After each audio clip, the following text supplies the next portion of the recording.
Hello everyone. We are going to learn a new concept today, that is on work energy theorem. This theorem will help us to understand the relationship between the work and the change in kinetic energy. And also with the help of this concept, we are going to solve a problem that is from F is equal to MA exam. And in this, we are going to learn a relationship between the work done and the change in kinetic energy and also the momentum. So let's go. So today, let's start with the work energy theorem. So this theorem tells us that the work done by the force in displacing a body measures a change in the kinetic energy of the body. So if you consider this as the work done, it will displace a body and it will also change the kinetic energy of the body. So let's see how it is being done. So we can consider that mass m is the mass of the body, initial velocity u is the initial velocity, and the force vector F is the force applied, and there is a small displacement, that is ds, that is force displacement of body. So as we consider, the small work done as dw is written by a vector dot product F dot ds. This is also called a dot product of vector, in which we can do a dot b and we can get a scalar product, which is a cos theta. So for F dot ds, we are going to get F ds cos. If the force is applied in the same direction of the displacement, then that would be a 0 degree. So it would be F ds cos of 0 degree. And we know that cos is, so it would be F d. Now we want to understand the relationship between this and kinetic energy. So we also know that F is nothing but equal to mass times of acceleration. So when we solve this, we can write this and displace this as F equal to m a ds. So acceleration can be written as m, rate of change of velocity, which is dv by multiplied ds. So this we can further write as m dv ds by. So we want to integrate this because ds by dt, as we know, that is v, which is rate of change of displacement with respect to time. So we can write it as ds by dt as v, and we can write as m v dv is equal to the small. So integrating this, we can write dw as 0 to v, and we can integrate it from 0 to v. Actually, we want to integrate it from initial velocity to final velocity, v dv. So this we can write it as m v square by 2, which is to be integrated from u to v. And when we solve this, we are going to get half of mv square minus half of mu square. This is what the work done would be.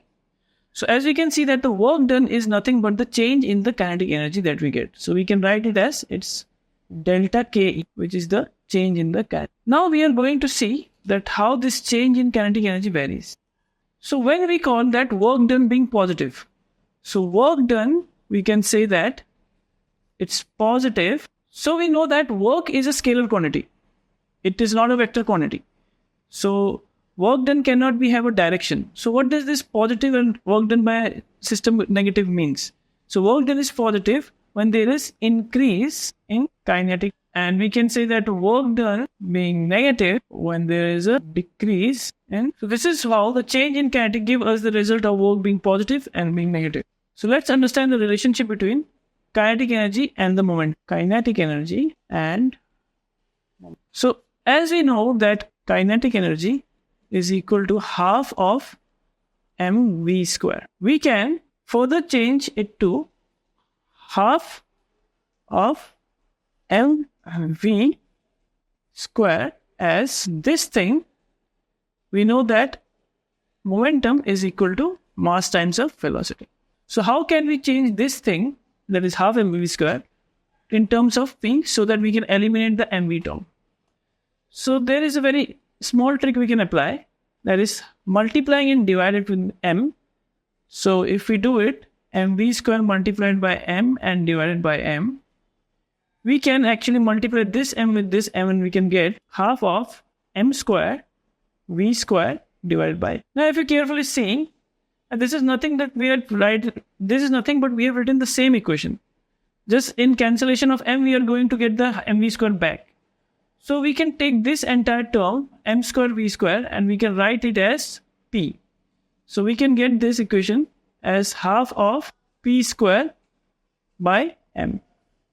So when you write this as half of p square by m, this gives a relation between kinetic energy and p square by 2m, which is the relation between kinetic energy and the momentum.